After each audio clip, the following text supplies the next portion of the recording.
everyone. So basically, I've been asked a lot of questions lately. Yeah, through my TikTok and through all the other, social medias that I've got.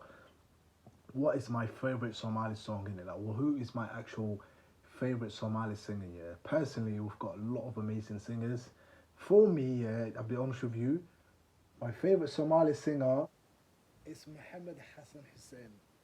You know who that is, aka known as Lafoole. Yeah, his teaser waxaan jecelahay. The song that I like is Haddii Aad Dhaqaaqdo. Let me play the song. You know what song I'm talking about? I forgot what it's called. Yeah.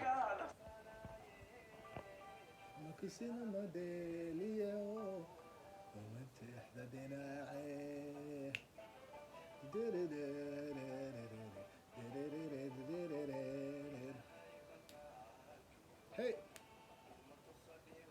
Ateo. Yeah, that's my favorite Somali song so far. Yeah. So obviously I'm trying to listen to different Somali songs. Heesa badan aa jiraan oo Soomaaliya. Marka waxaan dhageysanay heesa kala duwan. Mohammed BK, yeah, was it BK Mohammed? Was it Mohammed BK? He's also good. Like dad badan oo waxaa jiraan Soomaaliya heesaan waa iska taqaanaa aniga. Marka Mohammed Lafoole heestiisa waa khatar. So even when I get married, I'm gonna get this brother to come and sing for me. But if you ask me who's actually the Somali R&B,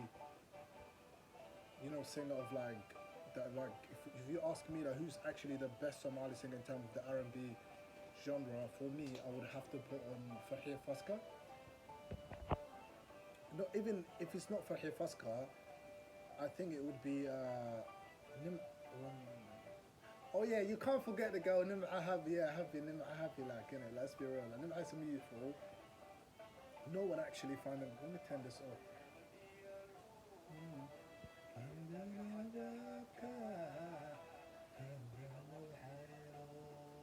Hey, see that song?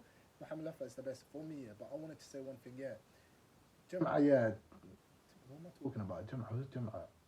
No. For me, Farhia Faska is the queen of like Somali singing. Personally, right now, there's a new people coming out singing. I don't know who I would give that title to in terms of the new generation.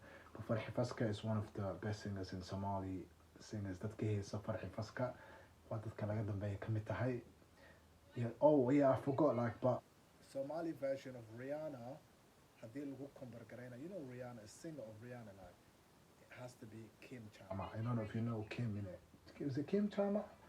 Kim, I think it's called Kim Chama, innit? Not sure. Let me look for it. Kim. Is it Kim Chama? I think it's Kim Chama. I don't know. I called her Kim Chama. I can't remember her real name. Like, I'm not even doing my research. But yeah, that is me just telling you who's my favorite Somali singer. And yeah, let me know what you think, innit? It is what it is. What's your favorite Somali singer? Heesta Somali loo qaado heestada ugu jeceshahay. No soo sheeg, halkaan baan kaa dhageysanayna. Assalaamu calaykum.